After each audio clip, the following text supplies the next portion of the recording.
All right, let's do it. Huh? All right, so is that the consensus? Yeah, when I put the Regs? lens on, right? It's pretty good. Let's do it. Sweet. Get in there. All right, make me easier. So we're gonna just start You're not trying to basically. choke me on all day. It's arm drag. It's not a Okay, choke. all right. So we're gonna start just from a sitting guard position. The reality is like you could do this from half guard, from closed guard or whatnot, but I want you to get the motion down from like the sitting guard position just because it's easier to do. And so we'll work with two different hand positions. You're either gonna do same side hand, grabs the same side wrist, and then go across to the elbow, or you could do a cross grab. You grab the collar and then grab the elbow.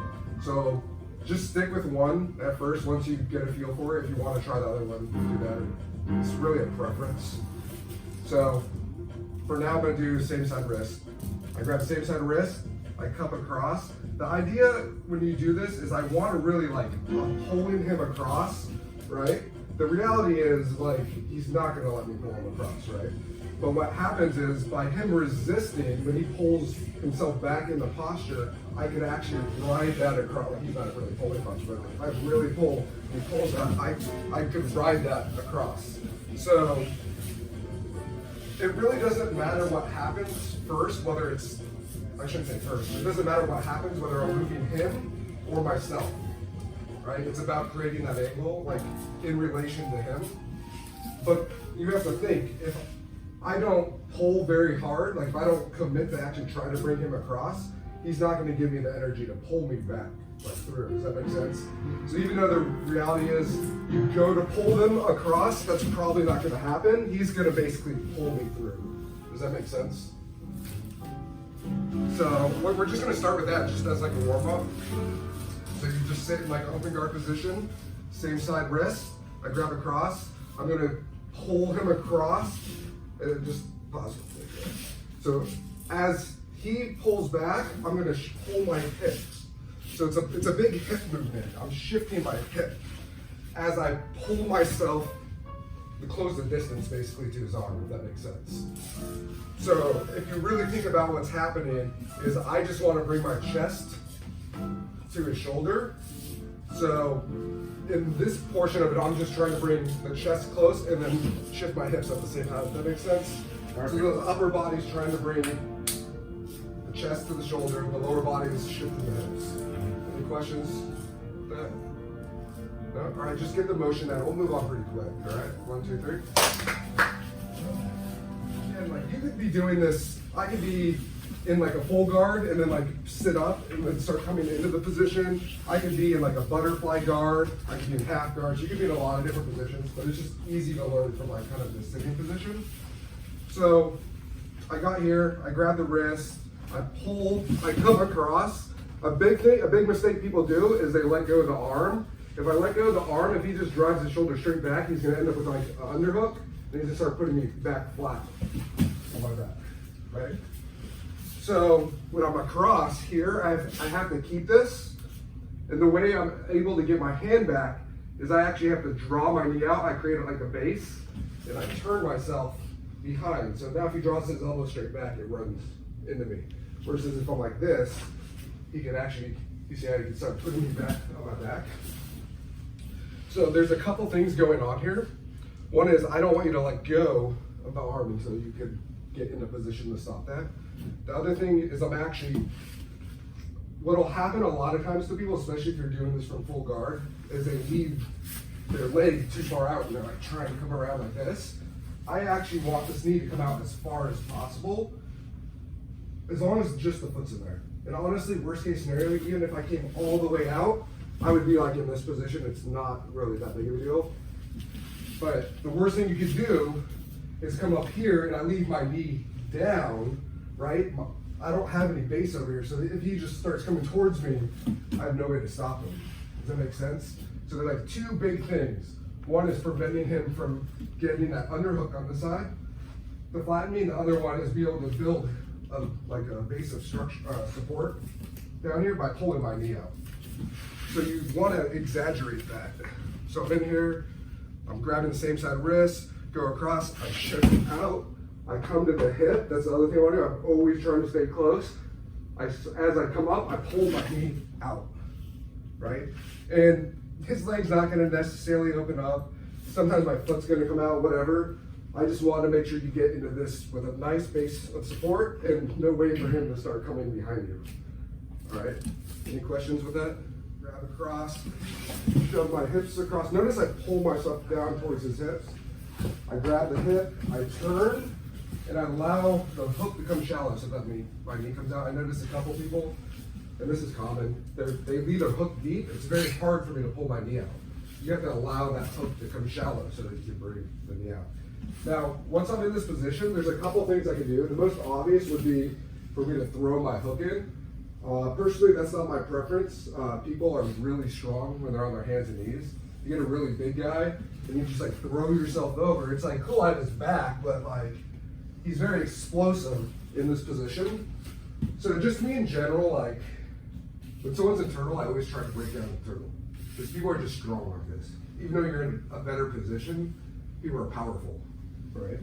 And so the first one that I like to do is you create like a whipping motion. So I'm on his hip here, and I'm gonna kind of come out to the side. I create like a space right here, and I'm gonna whip him into it. All right? So I'm in here nice and tight. I'm in my face. I create like a space, but I have like a hook on his hip. So I create the space, I sit, and as I pull my hip out, extending it a little bit farther, I'm gonna pull him into that space. Ideally, you're gonna go straight into like a collar grip or like a seatbelt grip. And start coming into like your full back mount. So actually, won't take good. So I'm in here, grab same side wrist, grab across. I bring the foot out usually right away when I know I'm gonna do this. Shoving my hip across as I pull, grab the hip, keep everything nice and close. I want to start shifting out into this position, again, blocking here.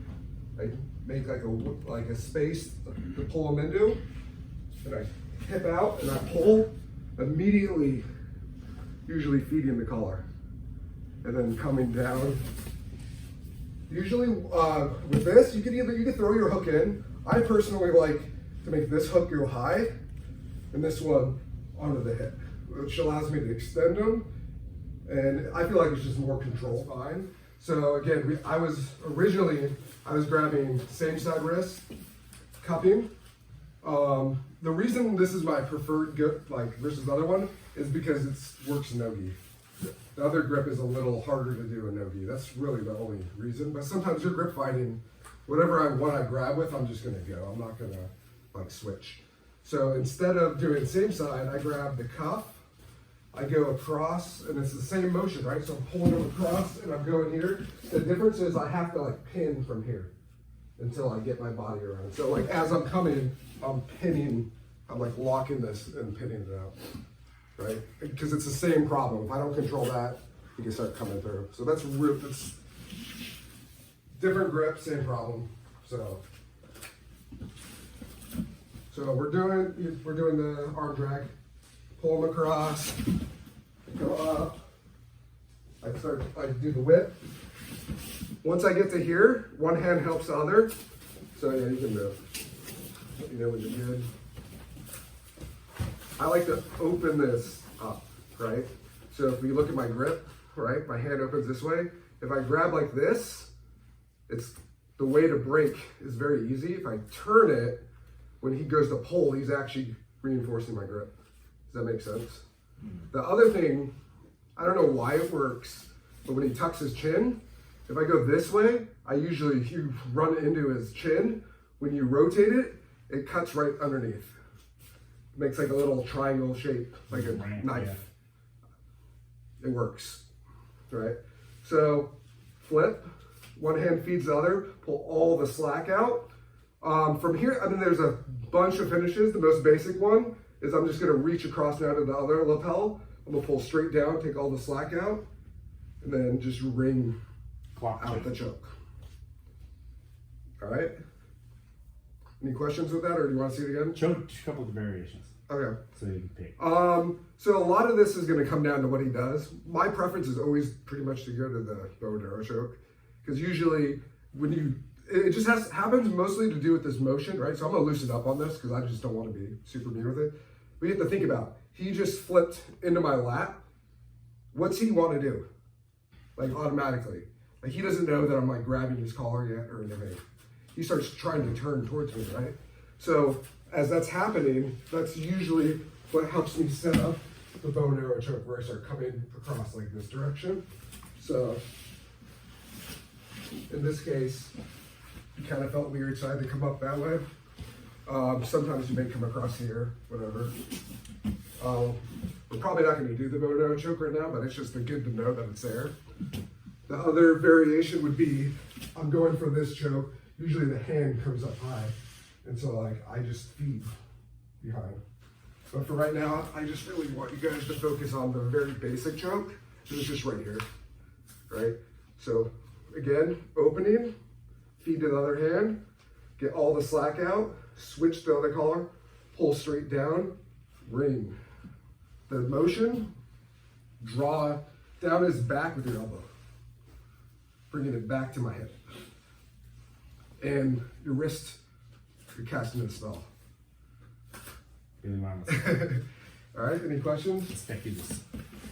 All right, elbow to flare up when I'm doing the choke, right? Because if my elbow flares up as I go to choke, I'm making a space that his head could pop through, right?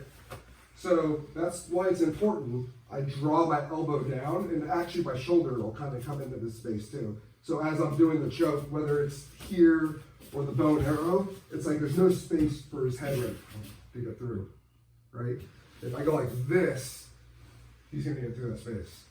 So again, I'm drawing the elbow down to cut off that space, and then my shoulder could even come in to help. All right, does that make sense?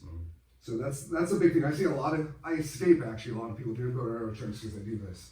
And literally all he has to do is just bring his head towards my armpit. And he'll just, that way. And then he just goes to the mat. And he's out, right? So do it a couple more times. And I want you, as the person getting choked, like do it to me. Like you want to basically test it, right? So he's going. I want to be able to see, can I start bringing my head through or not? There you go. And then he's going to finish the choke. So like test it.